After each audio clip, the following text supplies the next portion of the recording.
नमस्कार, मैं हूं राघवेंद्र द्विवेदी और आप देख रहे हैं भारत एक्सप्रेस।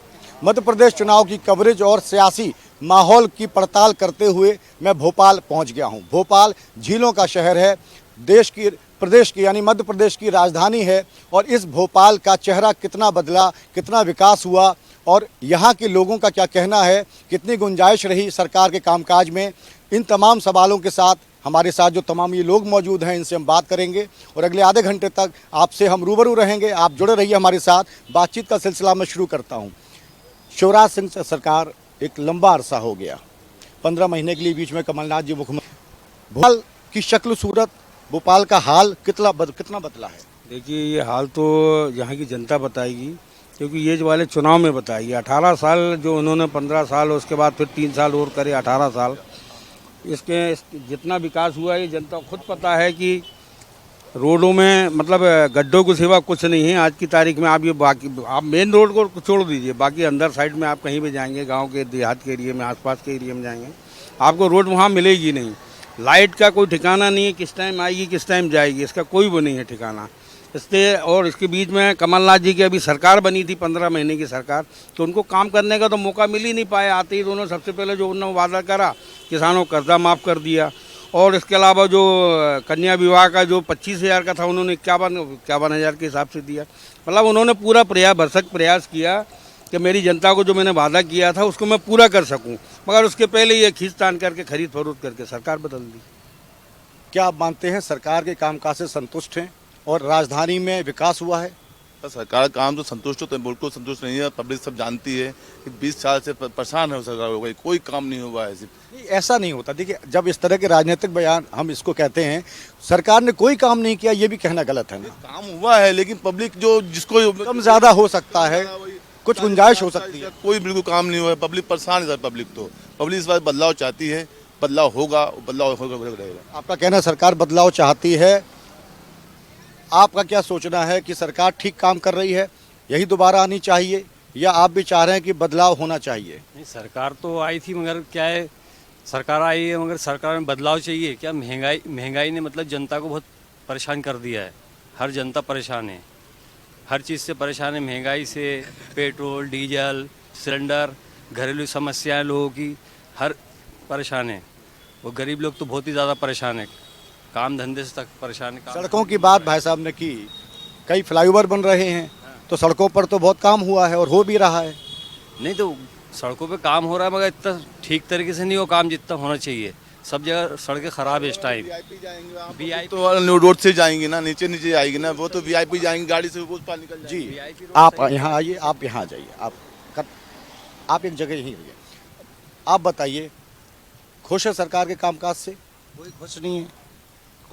क्यों खुश नहीं है? गरीबी का मार है और क्या, कुछ भी नहीं है। और क्या, बेरोजगारी है इस समय। रोड पे बच्चा पढ़ा लिखा है, नौकरी के लिए जाओ तो नौकरी मिलती नहीं, और मिलती भी है तो 15-20 लाख रुपए मांगते हैं। मेरा लड़का BA फाइनल करा है, मगर मैं कई जगह गया और पैसों की बात करते हैं, पैसे लाओ तो नौकरी है, नहीं तो इसके अलावा कुछ नहीं है। आज मैं गरीब हूँ। यहीं 46 से गुड्डू चौहान हैं पार्षद कांग्रेस के, PC शर्मा विधायक रहे, मगर इसके अलावा क्या है? वो बोलते थे कि भैया लोग इस तरह खुलेआम पैसे आप मांगते हैं जैसा आप कह रहे हैं, तो एक सिस्टम बना हुआ है ना, आप शिकायत करिए, आप विरोध करिए, लेकिन सिस्टम भी वहीं तक है जहाँ तक BJP की सरकार है। इसके आगे नहीं सिस्टम चलेगा। जहाँ जाएंगे वहीं पे बंद कर देंगे और गांड पे दे के बंद कर देते हैं। कोई सिस्टम नहीं है लागू। हम लोगों के लिए कुछ नहीं है। सिर्फ पैसा अगर है तो बच्चा पढ़ा भी है मेरा तो नौकरी नहीं लग पा रही। क्यों नहीं लग पा रही? पैसा नहीं मेरे पास। अब पैसा होता तो एक से एक जगह पोस्ट थी, हर जगह मेरा बच्चा एडमिशन और काम कर लेता। आपको भी कोई ऐसा अनुभव है जैसा आप कह रहे हैं? ये तो सही बात है। क्या इनने जो किया है, गरीबी से बहुत परेशान है सब लोग। महंगाई का तरफ इशारा आप? जी, महंगाई से बहुत परेशान है और नौकरी धंधे है ही नहीं किसी के पास। सब ऐसे ही घूम रहा है फालतू। मतलब रोजगार भी नहीं मिल रहा? रोजगार भी नहीं मिल रहा है। मिलता है वो पैसे मांगते हैं, वो कोई दे नहीं पाता है इतने पैसे। इस चक्कर में वो बदलाव चाहते हैं सब। आपके पास में आऊँगा, मैं इधर से ज़रा रिएक्शन ले लूँ। ये तमाम जो लोग हैं ये कह रहे हैं कि कोई काम नहीं हुआ, महंगाई से परेशान हैं लोग, बेरोजगारी से परेशान हैं। आप क्या मानते हैं? देखिए, 2003 के पहले इसी मध्य प्रदेश को जो देश का दिल माना जाता है वो बीमारू राज्य की श्रेणी में आता था। आज मध्य प्रदेश कहाँ आकर खड़ा हो गया है? आज विकसित श्रेणी की दिशा में आकर मध्य प्रदेश खड़ा हो गया है। आप देखेंगे पहले लगभग 60-70 हज़ार किलोमीटर की सड़कें इस मध्य प्रदेश में हुआ करती थी। आज 5 लाख से अधिक किलोमीटर की सड़कें इस मध्य प्रदेश में हैं। 5 करोड़ से अधिक लोगों को आज मुफ्त में राशन मिल रहा है। आप देखेंगे लगभग 71 लाख घरों को शौचालय मिल गए हैं। लगभग 64 लाख घरों में नल जल योजना के माध्यम से पानी की सुविधा उपलब्ध हो गई। इसी मध्य प्रदेश में आप देखेंगे लोग टैंकरों की लंबी लंबी लाइनें लगी रहती थी। लोग हाथों में बर्तन लेकर, महिलाएं बर्तन लेकर पानी लेने जाती थी। तब कहीं घर में पानी आता था, नहाते थे, भोजन बनता था। रसोई की व्यवस्था मध्य प्रदेश में हो, इस देश में हो, भारतीय जनता पार्टी की सरकार ने। तो आपने प्रदेश की एक तस्वीर पेश करने की कोशिश की। राजधानी में मैं खड़ा हूँ, भोपाल कितना बदला, भोपाल की शक्ल कितनी बदली, यहाँ कितना विकास हुआ? देखिए, मैं आपको बताऊं, मूलभूत सुविधाओं में जो मध्य प्रदेश परेशान था, दिग्विजय सिंह के समय आप देखेंगे सड़कें नहीं थी। बिजली 24 घंटे में से 4 घंटे आते थे। ये सब लोग हैं, ये सब बहुत अच्छे से जानते, पुराने लोग खड़े हैं। 4 घंटे बिजली आती थी, बच्चे पढ़ नहीं पाते थे, लोगों का भविष्य पूरा अंधकार में था। अगर नौकरी भी देते थे तो 500 रुपये में मास्टर की नौकरी देते थे। आज जहां शिक्षकों को लगभग 50,000 से 1 लाख रुपए की तनख्वाह में रखा जा रहा है। अभी 3 साल में देखिए, 15 महीने की सरकार कांग्रेस की बनी, इसमें किस प्रकार से भ्रष्टाचार हुआ। गरीबों के पैसे से आईफा अवार्ड करा रहे थे। आप देखिए कितना बड़ा एक विचारों का अंतर है।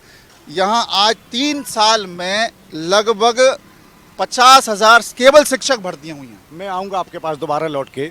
आपसे ये जानना चाहूँगा कि 2 तरह की राय निकल कर आई। कुछ लोग कह रहे हैं कि यहाँ लोग परेशान हैं महंगाई से, सड़कों का हाल बुरा है, बिजली का हाल बुरा है, बेरोजगारी है। आप क्या मानते हैं, समस्याएं हैं इस तरह की?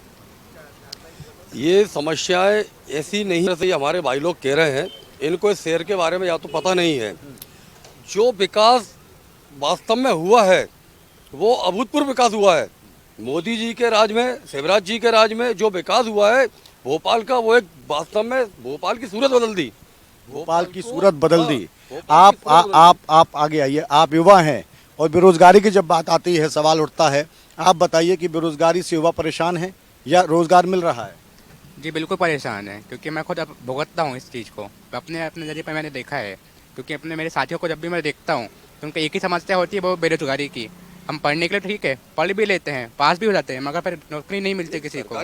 तो यहाँ सरकारी नौकरियों की वैकेंसी कम निकलती है, वो समस्या है, या उसकी प्रक्रिया से दिक्कत है, जिस तरह चयन होता है उससे दिक्कत हो रही है? दोनों ही प्रक्रिया एकदम सेम है। मतलब वैकेंसी निकलती भी है ना, तो उसमें प्रक्रिया भी उसकी भी एकदम धीमी है, क्योंकि कोई अगर पास होकर निकल भी जाए तो उसको मिलती नहीं। अभी आधे से ज़्यादा युवा बेरोजगार ही घूम रहे हैं। अगर आप देखने को जाओगे तो हर कोई यहाँ पर बेरोजगार घूम रहा है, और कोई छोटी मोटी जॉब कर रहा है प्राइवेट वाली। पिछले कई साल में आपने इस भोपाल को बदलते देखा होगा, और जाहिर है बदलते वक्त के साथ हर जगह बदलती है, चेहरा बदलता है, शक्ल सूरत बदलती है। भोपाल की तस्वीर को आप कैसे बयान करेंगे, पहले क्या थी और अब क्या है? देखिए, आपका जो प्रश्न है बहुत ही महत्वपूर्ण है। विकास और कल्याण, ये दोनों जो शब्द हैं बड़ा महत्व रखते हैं। विकास की प्रक्रिया सतत चलने वाली प्रक्रिया है, और उस विकास की प्रक्रिया में हर व्यक्ति का अपना योगदान रहता है। वर्तमान जो सरकार है, जो कि काफ़ी समय पहले भी रही, इसका जो विकास है वो पेपरों में विज्ञापन पे ज़्यादा रहा। चैनलों में पत्रकारों को और मीडिया वालों को लाभान्वित करके, और जो इनके चेले चपाटे हैं उन सबको लाभ पहुंचा करके जनता को भ्रमित करना ही ज़्यादा महत्व रहा इनका। विकास की प्रक्रिया में कुछ नहीं रहा। कल्याण कल्याण चिल्लाते, कल्याण हकीकत में क्या, आप गली कोचों में जाके देखिए। मैं एक छोटे से ब्रेक के लिए रुकूंगा। इस ब्रेक के बाद मैं आपके पास भी आऊंगा, जो साथी रह गए उनके पास भी आऊंगा, आप लोगों से भी बात करूंगा। तो अभी वक्त एक छोटे से ब्रेक का, आप लोग कहीं मत जाइए, बने रहिए भारत एक्सप्रेस के साथ। बहुत जल्द वापस आता हूँ।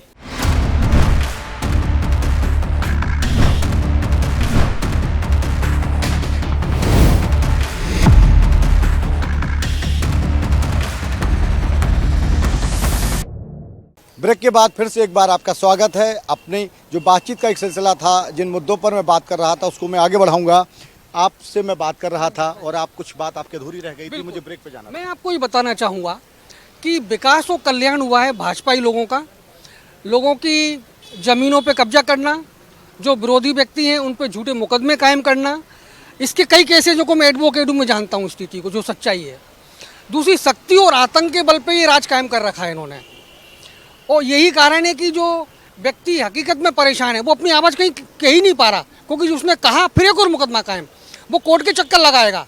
पैसा है नहीं, रोजगार है नहीं, विकास और कल्याण सिर्फ बीजेपी वालों का हो रहा है। यही कारण है कि आरएसएस जो इनकी बुनियाद है उस तक में विद्रोह हो गया इनके खिलाफ। देखिए, अब आपने जो बात कही है, आपके इस आरोप पे मैं जवाब ले लूं। कह रहे हैं भाई साहब कि भाजपाइयों का ही कल्याण हुआ है। वो ये भी कह रहे हैं कि ज़मीनों पर कब्जा करने का काम किया जा रहा है और इस तरह के तमाम मामले उनकी जानकारी में। देखिए, मैं इनको स्पष्ट कर दूं, आज मध्य प्रदेश में 23,000 एकड़ भूमाफियाओं से ज़मीन को छुड़ाकर आम जनता को सौंपी गई ज़मीन है। 23,000 एकड़।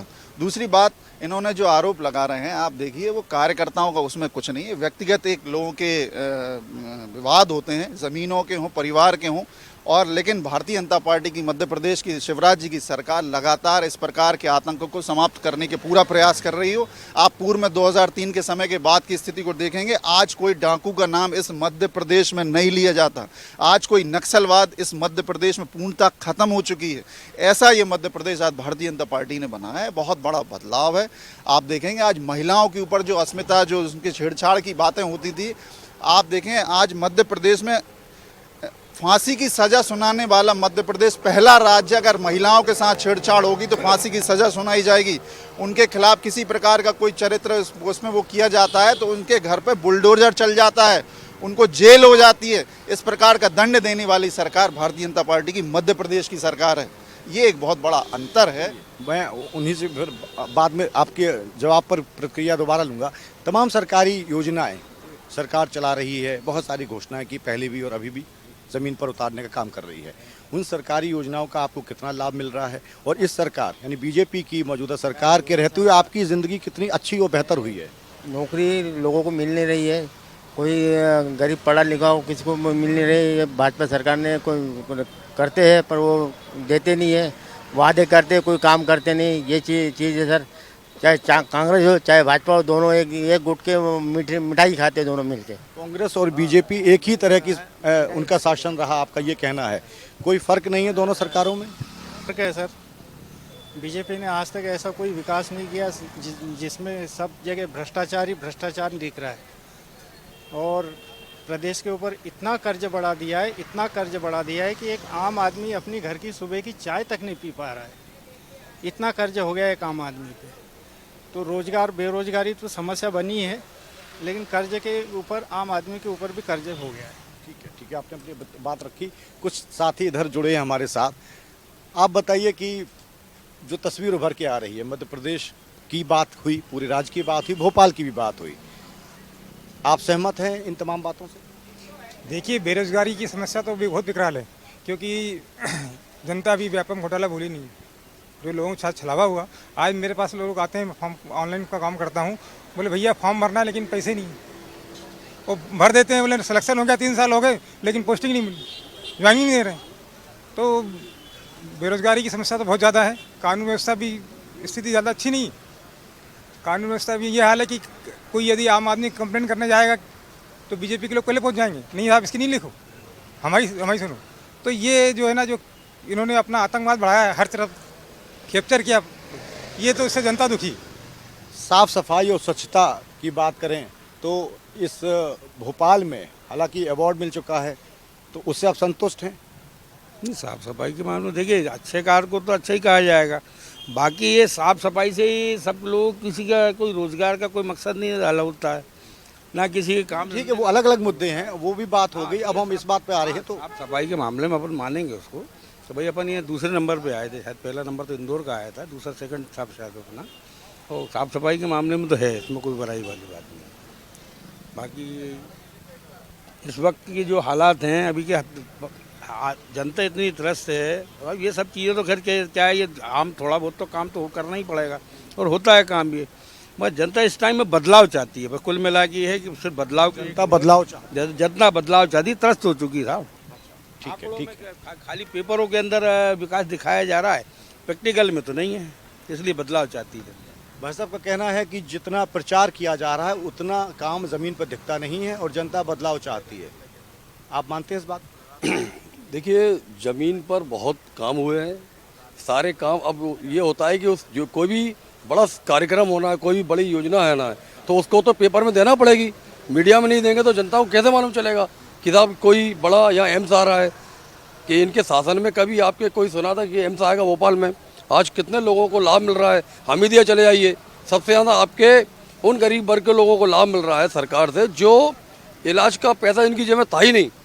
लेकिन कुछ इनकी जो बात है कि जैसे उस पर मैं सहमत नहीं हूँ। आगे ये विकास तो हुआ है, विकास हुआ है, लेकिन आप उन बातों का जिक्र करिए जैसा आप कह रहे हैं, उन किन बातों से सहमत नहीं? जैसे इनका जो सरकार की जो कार्य प्रणाली है उससे ये जनता दुखी है थोड़ी सी। जनता को थोड़ा सा, एक तो सीएम की जो घोषणा बहुत हो चुकी हैं, तो उन घोषणाओं का जमीनी स्तर पर अमल नहीं हुआ अभी तक। बहुत सी घोषणा तो ऐसी जो सीएम को ही नहीं मालूम होगी हमने कौन सी घोषणाएं की हैं, ठीक है। दूसरा, प्रदेश में कानून की व्यवस्था जो है वो ठीक नहीं है। अच्छा, एक बात बताइए कि इस पर भी मैं बात करूंगा, कानून की व्यवस्था ठीक नहीं है, पहली बात ये भी उठाई इन्होंने। दूसरा क्या है कि जब सरकार घोषणा करती है, कोई भी योजना लागू करती है, उसको ज़मीन तक उतारने में एक सरकारी अमला लगता है, प्रशासन लगता है। तो क्या सरकार की नीति ठीक है, नियत ठीक है, लेकिन नीचे के जो सिस्टम में अधिकारी बैठे हुए हैं अलग अलग भूमिकाओं में, उनकी लापरवाही है? देखिए, इसी मध्य प्रदेश में देश के प्रधानमंत्री राजीव गांधी जी आए थे और इसी मध्य प्रदेश में बोल कर गए थे कि मैं वहाँ से दिल्ली से 1 रुपये भेजता हूँ और यहाँ हिचग्राही के पास 15 पैसे पहुँचता है। आज देखिए, दिल्ली से 1 रुपये ही भेजा जाता है और 1 रुपये हितग्राही के खाते में पहुँचता है। ये अंतर है भाजपा और कांग्रेस में। दूसरी बात इन्होंने घोषणा की, ये भाई साहब बात कर रहे थे, मैं आपको स्पष्ट कर दूँ कि 2017-18 में जब भारतीय जनता पार्टी की सरकार मध्य प्रदेश में थी, उस समय महिलाओं के लिए, आदिवासी महिलाओं बहनों के लिए, बैगा शहरी आदिवासी बहनों के लिए 1000 रुपये की राशि उनके खाते में दी जाती थी। जैसे ही कांग्रेस की सरकार मध्य प्रदेश में बनी, उनको वो राशि देना बंद कर दिया। दूसरा, जो वृद्धजनों को तीर्थ दर्शन कराते थे ट्रेनों से, उसको कांग्रेस ने बंद कर दिया। संबल योजना बंद कर दी गई। ढेरों योजनाएं हैं जो चल रही थी वो बंद कर दी। तो घोषणाएं नहीं, योजनाएं चल रही थी, उनको समझने की ज़रूरत है। बच्चों के लिए आप देखें, बच्चियों के लिए साइकिल, मुफ्त साइकिल मिलती थी, लेकिन अब उसके बाद जब पुनः भारतीय जनता पार्टी की सरकार मध्य प्रदेश में बनी, उन्हीं बच्चों के लिए जिनको साइकिल मिलती थी, आज उनको स्कूटी मिल रही है। उन्हीं वृद्धजनों को जिनको ट्रेन में तीर्थ दर्शन कराना बंद कर दिया था, आज उनको हवाई जहाज़ से यात्रा तीर्थ दर्शन कराए जा रहे हैं। ये बड़ा अंतर है। बैगा शहरी आदिवासी बहनों की जो राशि बंद कर दी गई थी, उसके बदले में आज पूरी मध्य प्रदेश की जो बहनें हैं, उनको 1,32,00,000 बहनों को हर महीने खाते लाडली बहना योजना के माध्यम से 1250 रुपये मिल रहे हैं। देखिए, आपकी बात पर कुछ बोलना। मैं इनकी बात से एक बात कहूँगा। एक गांव में कहावत होती है, कर्जा लेके घी पीने की। मध्य प्रदेश कितने कर्जे में है। अगर कर्जा लेके घी पी लिया तो ये आपके कहाँ का बहुत बड़ा काम कर लिया हमने, ठीक है। आज प्रदेश तो कर्जे में है। तो मैं ये मानता हूँ कि कहीं ना कहीं सिस्टम में कुछ ना कुछ तो दोष है और उस दोष का खामियाजा आम जनता को उठाना पड़ता है। आप जी, आप बीजेपी से रिश्ता है आपका और मैं बेहतर एक जवाब चाहूँगा। इन्होंने कहा कि कर्जा लेके घी पीने वाली बात, जिस तरह योजनाएं हैं, लेकिन वो कर्ज सरकार पर बोझ बढ़ रहा है। नहीं, बिल्कुल ऐसा नहीं है। देखिए, कर्जा लेने का आपको मैं बता दूं, 2003 की अर्थव्यवस्था आप देखिए। मध्य प्रदेश की दिग्विजय सिंह जी जो थे, वंटाधारी मुख्यमंत्री, इसीलिए हम कहते हैं, क्या स्थिति कर दी थी मध्य प्रदेश की उन्होंने, जब मध्य प्रदेश 1 रुपये कमाता था। ये आर्थिक डेटा है, सरकार ने विधानसभा पटल पे रखा है, सरकार का ऑफिशियल डेटा। उसमें 1 रुपये कमाते थे, मध्य प्रदेश का राजस्व आता था, तो उसमें 23 पैसे ब्याज भरने में जाता था। सोचिए, जो ऋण लिया था उसका ब्याज भरने में 23 पैसे जाते थे। और आज माननीय शिवराज जी के स्तंभन, आर्थिक स्तंभन जो हमने दिया, उसके कारण 1 रुपये में से 12 पैसे ब्याज भरने में जा रहे हैं। और अगर ये कोरोना जैसी 100 साल बाद महामारी नहीं आई होती, तो मैं दावे से कहता हूं कि ये 5 पैसे जा रहे होते 1 रुपये में। और अगर कांग्रेस की ये वंटाधारी सरकार, एक्सीडेंटल सरकार मान लीजिए, परिकल्पना करें, अगर ये होती तो ये कम से कम 12 लाख करोड़ का कर्ज कर दिया होता मध्य प्रदेश पे। मैं चुनौती के साथ कहता हूँ। और आप देखिए, उस समय 12,000 करोड़ रुपए की साल भर में राजस्व सकल प्राप्ति जो होती थी मध्य प्रदेश की, मात्र 11,700 करोड़ कुछ थी। और आज जो है लगभग 2.5 लाख करोड़ रुपए मध्य प्रदेश की सकल राजस्व प्राप्ति होती है। तो इसलिए जो वित्तीय स्तंभन देने का काम भी भारतीय जनता पार्टी की सरकार ने किया, माननीय शिवराज जी ने आर्थिक स्थिति नवाचार किए उसके कारण। और अगर ऐसा नहीं होता, अगर ये कह रहे हैं ये सारा मिथ्या है, हम क्यों 57,000 करोड़ रुपए का जो बजट है इस बार हमने आर्थिक संरचना के लिए रखा है। कैपिटल एक्सपेंडिचर एक पैरामीटर होता है, उसमें रखा हुआ है। एक आखिरी कमेंट के तौर पे, आप अभी जुड़े हैं, सरकार के कामकाज को कैसे देख रहे हैं आप, और आपकी ज़िंदगी कितनी बेहतर हुई है, कितनी बदली है, कितनी अच्छी हुई है? सर अब मैं क्या काम देखूँ, मैं तो यही देखा हूँ, मैं पहले भी ऐसी था और आज भी वही है। मेरे को कोई सरकार में मतलब बदलाव आया भी होगा, उसके तरफ से कुछ रहती भी फैसिलिटी वगैरह पब्लिक को हमारे तक कुछ नहीं पहुँचती है। हम तो कल भी वही बेरोजगारी में जी रहे थे, आज भी वही है। तो सरकारी योजनाएं हैं आप लोगों के लिए, जो बहुत सारे काम सरकार करती है, दावा ऐसा सरकार करती है, उनका आपको लाभ फायदा नहीं मिलता? वो हमारे तक आता ही कहाँ, वो तो उनके ऊपर ही में चले जाता है। ऐसा देते हैं कि सरकार से ये मिल रही है सुविधा, ये आप जाओ वहाँ पे, पर वहाँ पे छोटों की कोई सुनवाई नहीं। ठीक है, एक छोटे संक्षिप्त में कह रहे हैं कि सरकारी योजनाओं का लाभ एक आम आदमी को नहीं मिलता, और जो स्थिति उनकी पहले थी कमोबेश वही आज भी है। देखिए आज मध्य प्रदेश में आप देखेंगे, मैंने बताया लगभग 44 लाख लोगों को प्रधानमंत्री आवास का लाभ मिला है। लगभग 64 लाख घरों में जल की व्यवस्था पहुंची है। ऐसी ढेरों योजनाएं, ऐसी कोई भी एक व्यक्ति नहीं है ऐसा कोई हितग्राही नहीं है जिसको सरकार की योजनाओं का लाभ ना मिला हो। मैं समय इतना ही था मेरे पास इस कार्यक्रम में, फिलहाल इतना ही, लेकिन अन्य तमाम खबरों के लिए आप जुड़े रहिए भारत एक्सप्रेस के साथ। नमस्कार।